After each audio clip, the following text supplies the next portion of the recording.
বন্ধুরা, বাঙালবাড়ি রান্নাবান্না চ্যানেলে আজকের আমি বানাবো দই চিকেন।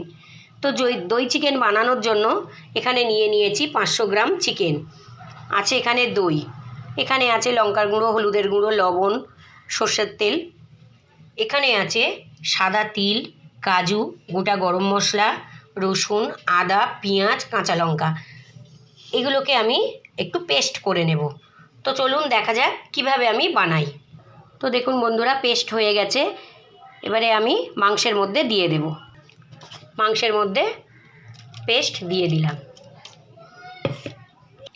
প্রথমে দিয়ে দেব গোলমরিচের গুঁড়ো, দিয়ে দেব হলুদের গুঁড়ো, দিয়ে দেব লঙ্কার গুঁড়ো, দিয়ে দেব লবণ, দিয়ে দেব সর্ষের তেল,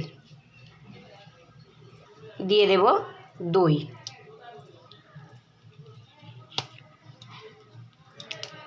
এবারে মাংসটাকে আমি ভালো করে ম্যারিনেট করে নেব।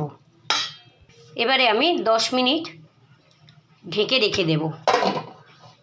10 মিনিট পরে আমি চিকেনটাকে রান্না করে নেব। তো দেখুন বন্ধুরা, 10 মিনিট পরে আমি ফিরে আসলাম। এবারে আমি মাংসটাকে বসিয়ে দেবো গ্যাসে। দেখুন কড়া বসিয়ে দিয়েছি। অল্প করে আমি তেল দেবো, যেহেতু ওখানে তেল দিয়ে ম্যারিনেট করা। তেলটা গরম হয়ে গেলে চিকেনটা দিয়ে দেব। তো দেখুন বন্ধুরা, তেল গরম হয়ে গেছে। এবারে আমি চিকেনটা দিয়ে দিলাম।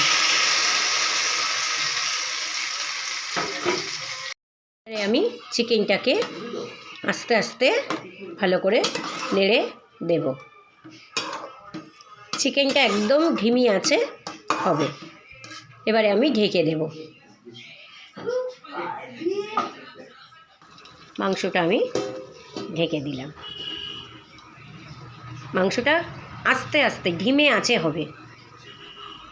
দেখুন বন্ধুরা, এবারে আমি ঢাকাটা খুলব। দেখুন কত সুন্দর হয়েছে দই চিকেন। নামানোর আগে উপর থেকে একটু গরম মশলার গুঁড়ো ছড়িয়ে নামিয়ে নেব। রেডি হয়ে গেছে। এবারে আমি এটাকে নামিয়ে নেব। এবারে নামিয়ে নেব। তো দেখুন বন্ধুরা, কত সুন্দর হয়েছে দই চিকেন। তো আপনারা এইভাবে বাড়িতে বানিয়ে খেয়ে দেখুন, খুব ভালো লাগবে। রুটি, পরোটা, ভাত, পোলাও, যে যেটা দিয়ে পছন্দ করেন। আর তার সঙ্গে সঙ্গে একটা করে লাইক, কমেন্ট, শেয়ার, সাবস্ক্রাইব করে দেবেন। ভিডিওটা প্রথম থেকে শেষ পর্যন্ত দেখুন কিভাবে বানালাম দই চিকেন। নমস্কার।